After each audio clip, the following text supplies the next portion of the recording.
At the beginning of February, one of the many community and parent groups that's been organized in the past couple of years held a press conference and demanded that there be a Inspector General investigation into the way in which these school closing hearings are being conducted. The school closing strategy is basically about closing public schools, privatizing them and turning them over to charter schools.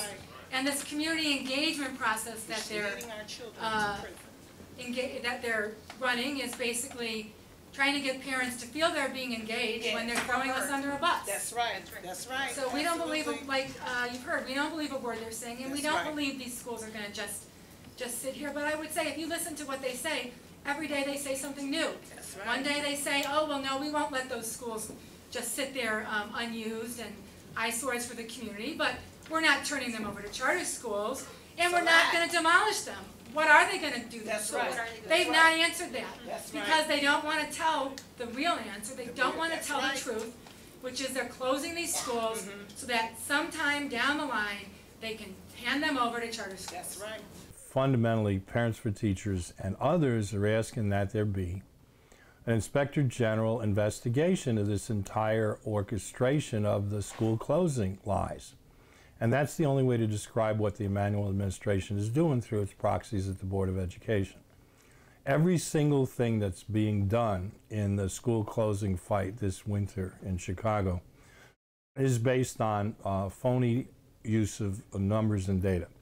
The Board of Education keeps repeating this talking point that says there's $1 billion deficit and therefore austerity is upon us again. The recent audited financial report of the Board of Education shows that that was off by over $500 million the last time they said it. It's likely to be off just as much this fiscal year. But they just keep repeating it because they're not interested in the facts. They're interested in their scripts, and their scripts are straight out of some Hollywood docudrama or based on reality kind of a show that Rahm seems to think is going to substitute for reality in Chicago. And the reason that I'm here is that we are sending a request to Lisa Madigan, the Attorney General, requesting that she look into violations of the public trust and state law regarding the use of state funding. That's right. To advance a political agenda through the expansion of a charter network. That's right. We will be turning evidence into her that shows that UNO is encouraging school personnel and the benefactors to and of its school network to promote political candidates, support contracts to political allies, and leverage long-standing relationships with the political establishment for their own advantages and profits. That's it. That's it. As a supposedly non-for-profit entity charged with defending the interests of our children, we are outraged by the blatant misuse of state funds to promote nepotism and corruption at the expense of our schools. That's right. It is critical that your office look into the matter immediately and not set a standard that such behavior will not be tolerated. Schools are underutilized based on a ridiculous formula that basically allows them to make the Chicago public school classroom a sardine can for the maximum number of kids. And if they don't stuff the maximum number of kids in those, the school is, quote, underutilized, and that's supposedly costing the taxpayers a fortune, and we're all supposed to cheer the Emanuel administration when they come by and say, well, we're going to close these schools and save a lot of money. Fundamental further point on that is closing the schools doesn't save money, and in most cases in the past 10 years in Chicago, it's cost extra money. There's a lot of reasons for that and ways of that. But then finally, we're having these hearings around the city, and they've privatized the actual scripting of the hearings, although they've kind of failed to do it. CPS, through Rahm Emanuel, obviously, got almost $500,000 from the Walmart people, the Walton Family Foundation, to have focus groups at these public hearings. Now, this isn't the first time that Rahm has managed to get his corporate union-busting buddies to bring in money so that they could avoid some sort of full public accountability. But it is the most striking. December 1st of last year, the mayor the City of Chicago's public schools, the Department, Board of Education, went to the legislators in Springfield and got them to go against the constituents that voted them in. And changed the dates to March, which that did is put us in a limbo. It put our kids in a limbo, it put our teachers in a limbo, and it put our communities in a limbo as to whether or not we knew which of our schools were going to be affected. So every time we look at a list, there's a different name on it, there's a name taken off, they're talking about not affecting our high schools, they're talking about messing with our community schools, our elementary schools.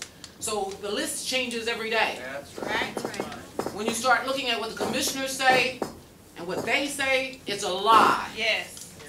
They talk about trusting them.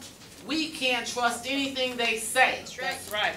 So if you want the answers to your questions, don't ask us, ask them. That's right. Depends on the day of the month. We're sick of the lies. When I talk to you about change, and I told you the changes have come, they've not come to benefit us. They've come to benefit them based around what they want to tell you from day to day. We don't trust them. We have no reason to trust them.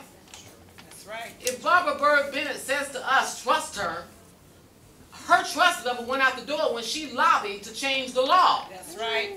That's right. We are citizens. We're taxpayers. Right. When you start talking about human rights issues, everybody wants to talk about civil rights issues. Let's talk about human rights issues. Let's ask the United States of America why they don't follow their own laws when we talk about the Declaration of Human Rights, which Marsha talked about, when it says that education is free. That's right. The Declaration of Human Rights says that education is free. Public education is free. That's right. Freedom means that we have the right to be educated, and our children have the right to stand and go into a school and be educated, not selected education. Not based around venture capitalists whose pockets are being filled with dollars that belong to us. That's right. So the questions that you're asking us, press. Take it to the people that have the answers, that keep trying to bamboozle us, and we're not fools. The Parents for Teachers are one of many independent groups that cropped up since the attacks on public schools have escalated, and since the resistance organized by and around the CTU has gotten firmer and stronger. From the one point of view, naturally, the corporate press either ignored the event, or in the case of Catalyst, immediately pushed the party line by quoting CPS officials unnamed as saying Parents for Teachers was the Chicago Teachers Union front group. I mean, the McCarthyism that's going around is just amazing, and it's escalating every day. It's kind of ridiculous in retrospect, but it's just basically what's going on. Jesse Sharkey, one of the union officers and vice president, was joking when we were talking recently. He said, you know, it's getting to the point where somebody's going to sit across the table and say, are you now or have you ever been a member of the Chicago Teachers Union? Straight out of 1951 or so. But this is what's happening in Chicago today, and we can only laugh except that it's very serious. One of the most dramatic current examples of the massive opposition to these closings and this whole underutilization, billion-dollar deficit lie came in the hearings for the so-called Fullerton Network. The Fullerton Network is centered on Fullerton Avenue and a large part of the northwest side. The Fullerton Network hearing, which was on the proposal to close several elementary schools in that part of town, was scheduled to be held at the Armitage Baptist Church on Kedzie Avenue, just south of Logan Square. And it was the people in the community throughout the network, not just in the Logan Square area, organized massively to oppose the closings of their schools. So on the night of the hearing, the community holds a rally against the school closings, the underutilization lies, and the other nonsense at the Logan Square Auditorium, which is right up there next to the Logan Square itself. So today here at the Logan Square Auditorium, we're going to be hosting a pre-launch to our rally. We're going to be introducing several guest speakers from 4 different schools. It's going to be from Ames, Darwin, Brentano, and Gaithy. And from here, we're just going to be marching over to the Armitage Baptist Church to connect together with the bigger rally that they'll be having for CPS there. Chicago Public Schools are issuing we're going to say like a town hall meeting to discuss schools that are being underutilized within the different networks. So we are the Fullerton Network, and those 4 schools that I mentioned earlier are part of that network. So throughout the city, CPS is going into those different networks, school neighborhoods, to kind of have these meetings to kind of get communities' input, to kind of get this transparency that CPS has been talking about. The reason that we're having like a pre-launch to the rally is because we want to make sure that we go in strong. We want to let CPS know that although we aren't from the schools that are being in jeopardy, but we all stand together as a community, as one big family. So we basically are kind of getting our parents, we're going to give them different chants. We're going to have them, talk about a mission statement that we're going to all say once we get there. And we just want to, again, make the consistency seem there so that our word gets across. I think there's a reason that we're all here today, which is that we all believe in the value of a quality neighborhood school, right? We believe that this isn't just a privilege for the children of privilege. This is a right that every child in every neighborhood deserves. That's why we're here tonight. A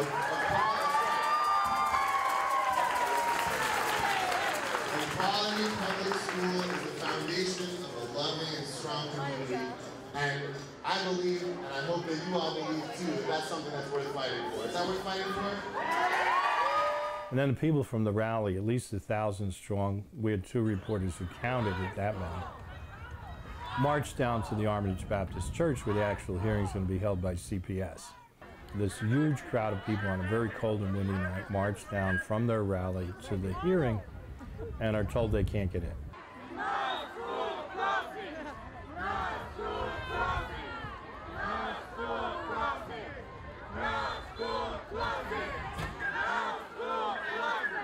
Apparently they're letting us in maybe 5 or 10 at a time. I think the crowd is eager to certainly get inside. There's a lot of small children out here who are getting a little chilly, but we're willing to wait it out, as long as it takes so we can get our voices heard. CPS security blocks the door and lets people in 6 to 10 at a time.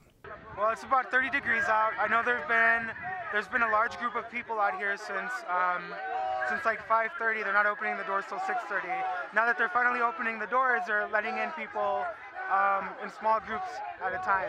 So it's taken forever, and I think they're hoping to break us to pretty much make the process of coming in so slow that we'll leave, but it really speaks to the people and our commitment that we stay out here despite the cold.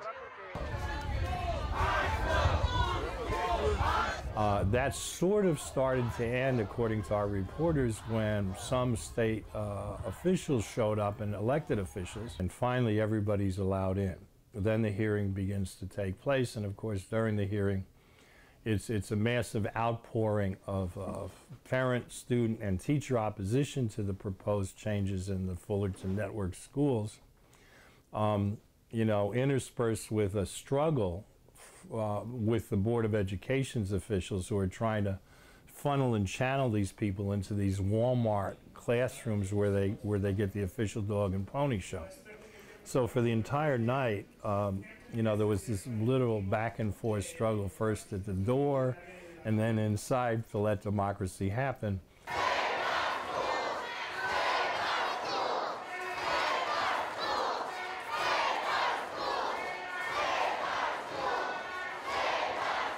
Once again, the attempt to channel this into the Walmartization of the official narrative failed, although we found, when we checked the official board report that came out, that the board officials who hosted the hearing gave a report that basically said that there's support for the school closings, and the parents and people understand the underutilization crisis and the billion-dollar deficit.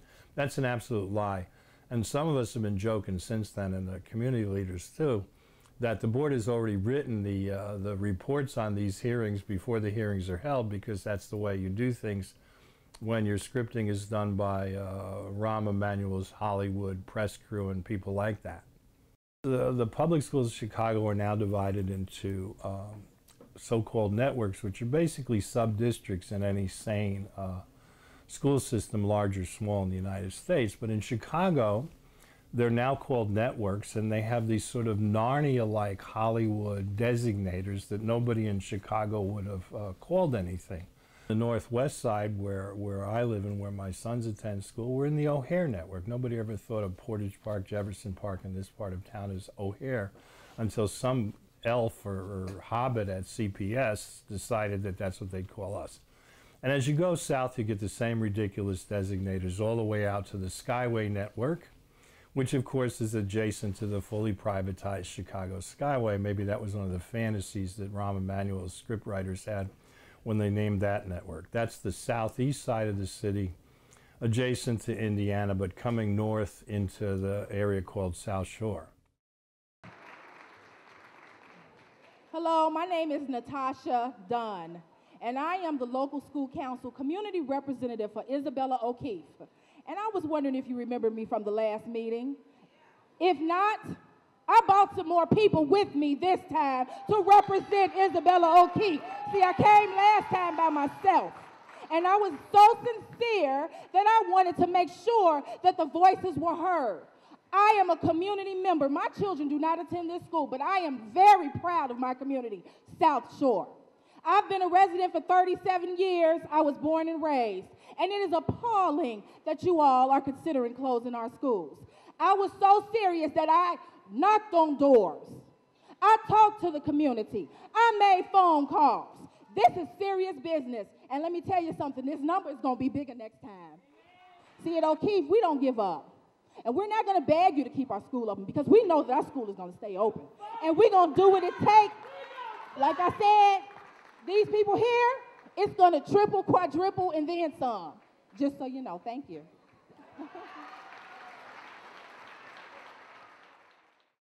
In sum, what you have is every single one of these places, people are saying, one, we don't want you to close our schools. Two, we don't believe a word you're saying. Your billion-dollar deficit is a lie. Your underutilization savings are a lie. That's proved by history and by the facts.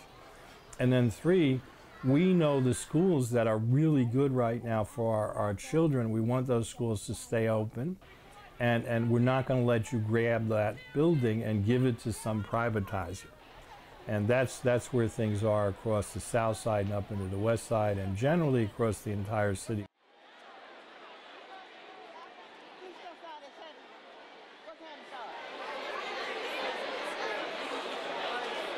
There should be no schools closed. No schools. Zero. No schools. Zero. No schools should be closed.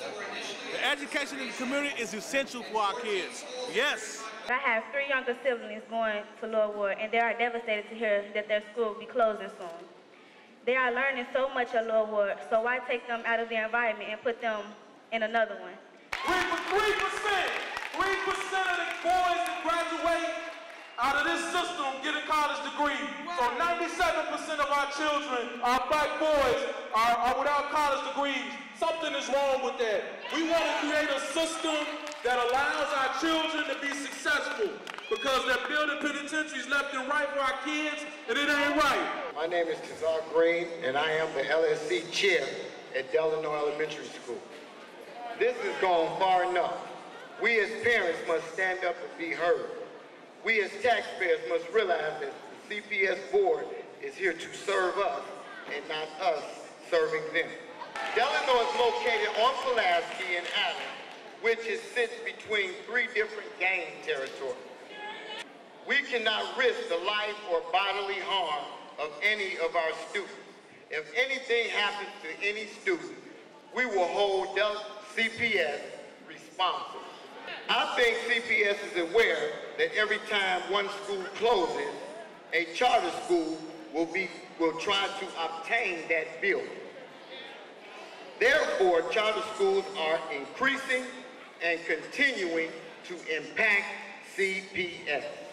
This action makes me think that CPS is slowly privatizing our school. We as parents need to force CPS to make the right decisions and give our children what they deserve, a quality education. In conclusion, the only thing that is being underutilized is the rights of students, parents, and teachers. The Chicago Board of Education's February meeting is going to be held on February 27th, and it'll be as usual in what I call the CPS bunker, the downtown office at 125 South Clark Street. We don't know yet because the board's refusing to say who signed up to speak at it, although what we think is that the charter schools and the corporate school reform groups packed the sign-in sheets for the speaker list. Beginning in January 2013, the Chicago Board of Education choked off public participation in a new and novel way. They said in order to participate and speak at a board meeting, you had to register online 9 days before the board meeting. On February 18th, the lock was clicked sometime before 8:28. So there was 28 minutes you had to get online, get registered to speak, and be able to participate democratically in this crazy meeting they're going to have. We don't know who's speaking. They refused to reveal the sign-in sheet before the board meeting, but I'm betting it's going to be two groups of synthetic parents. One will be the charter school parents who will sing the praises of so-called choice and basically be pushing privatization. And the other one is going to be these pseudo-parents that are getting up at every board meeting, and their speech is always the same. They say, we're not going to make a lot of noise. We don't believe in marching in the streets. We support what you're doing, and we're parents. These people are being trained and subsidized by Stanford Children and a bunch of these other corporate front groups. But then we get to moving forward to the most interesting parts of this. The board also has to begin explaining how they're going to close these schools and move the children to other schools, supposing they do close schools. We're hearing that Rahm Emanuel is still doing his crazy man routine up on the 5th floor of City Hall, and he's telling the board officials he wants 50 schools closed this year. Even the most Rahm-friendly people at CPS are rolling their eyes and saying, well, you know, we have to do this because we're working for that crazy guy. But they know they can't close even 20 and do it in a sane way. So now they're going to do it in an insane way if they're forced at the expense of their jobs and careers to do whatever Rahm wants. The Declaration of Human Rights says that education is free. Public education is free. That's right. Freedom means that we have the right to be educated, and our children have the right to stand and go into a school and be educated, not selected education, not based around venture capitalists whose pockets are being filled with dollars that belong to us. That's right.